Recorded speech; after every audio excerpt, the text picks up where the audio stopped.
What's up, everybody? It's Jonesy, your favorite comic book guy here, and I just picked up my pull list here from the local comic book store, so we got some books to check out, so let's get to it.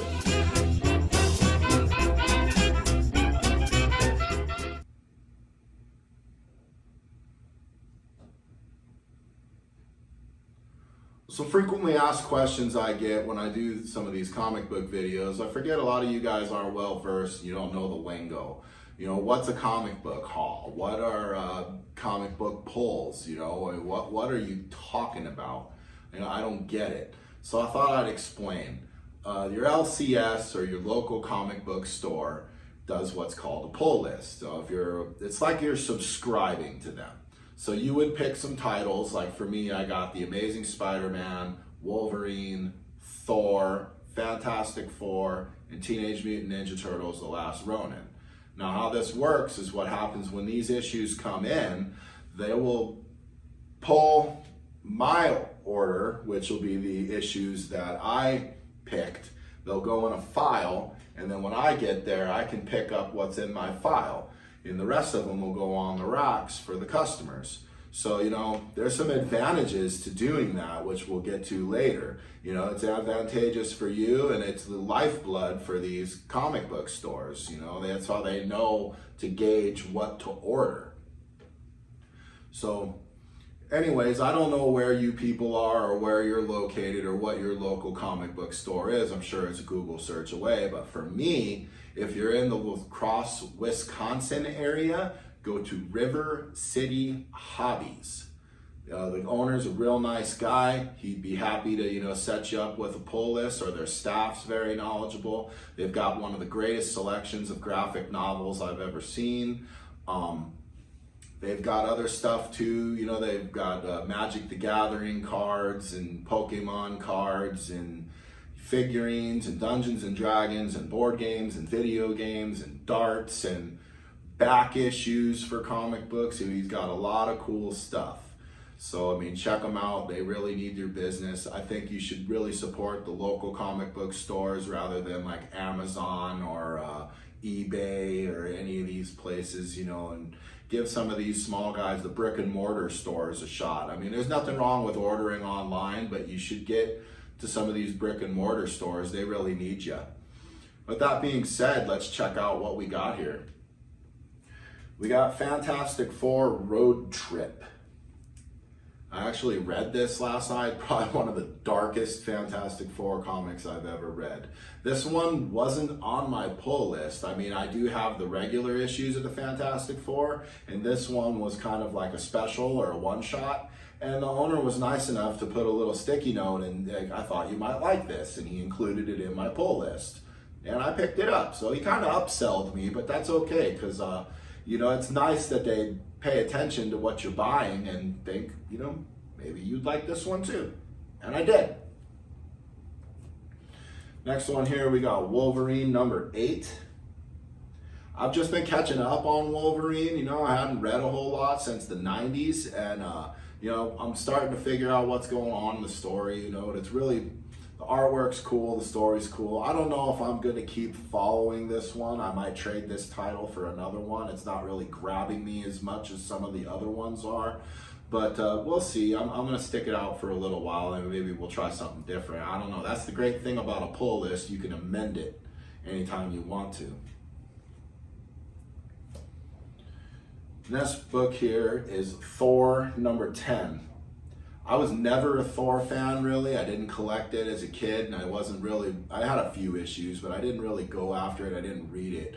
I was recommended this. I was told what Donny Cates is doing with the Thor books is just incredible, and you can't miss it. And they weren't wrong. This story is great. The artwork is great.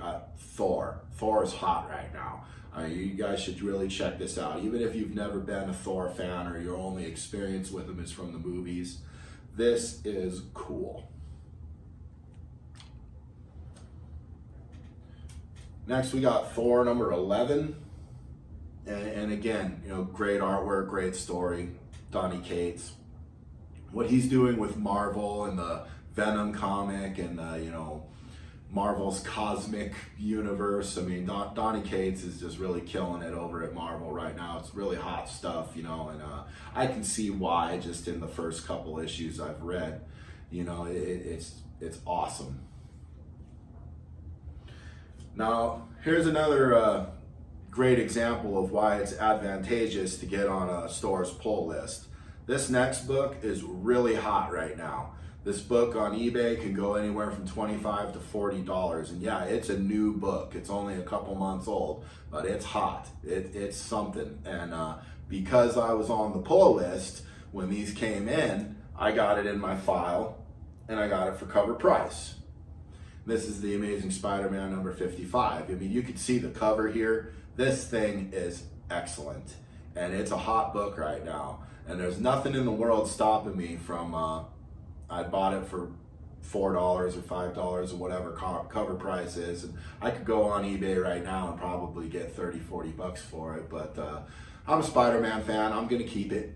You know, I might get it graded after I read it, being it's a hot book, you know, but this one's staying with me. But that's the advantage of having the pull list, you know, is I got a copy stuck aside and everybody else had to go run over there and fight for one, you know, and he doesn't have any anymore. You know, the only one he's got left is up on the wall for marked up price, you know, which I can't blame him for doing that. Why would he not try to get as much money as he can, being, you know, his business needs it just as much as anybody else. But, you know, you don't know what books are going to be hot. You know, you just collect what you love, you know, which I've always loved Spider-Man. Anybody that knows me knows that. You know, and I got lucky with this one. You know, got a hot book, a cheap price, but that's because I'm a subscriber. So, you know, get on the pull list. Whether you like Batman or Silver Surfer or Punisher or whoever you're into, Superman. Anyway, I'll stop rambling. You just want to see my comic books. We got Amazing Spider-Man number 56. Again, I really like this cover. We got Norman Osborn and Kingpin, you know, ripping up Spider-Man's mask. Doesn't look like Spider-Man's having a very good day here. I've been reading this run. I haven't read these latest couple issues yet, but very cool. It's nice to see Mark Bagley back, you know, playing with Spider-Man. We all might remember him from some Carnage fame, us old school fans. Just good stuff. Spider-Man's hot. I'm definitely going to keep this one on my pull list, and the Thor for sure. I'm not so sure about the Fantastic Four or the Wolverine. I might amend it. But, I mean, we're still checking them out. I haven't read anything in 15, 20 years. So I'm just getting back. Here we got Amazing Spider-Man, number 57. Again, judging by the cover, Spidey's not having a good day here. You know, hopefully, well, he'll probably bounce back. He usually does, you know, but I'm enjoying the run. I've enjoyed reading it. And that's basically what a comic book pull list is, you know. They're your pulls. Now, when I do a video about, like, comic book hauls, that's when I, like, go to the store and I buy stuff. Either I usually hunt the bargain bins or the dollar bins. You know, there's a lot of cool places to go for that, secondhand stores and whatnot, and just see what I could find in the wild. Which, you know, the thrill of the hunt is a lot of fun for some of us collectors. You know, you might be able to pull some grail out of a rusty, dusty pile of books, which is great. So I'll be doing more videos of my comic book pulls and comic book hauls, and I'll try to explain how things work a little bit. But if I could leave y'all with anything, support your local comic book store. These brick and mortar stores need you, especially nowadays with all the crap that's going on. So, till next time.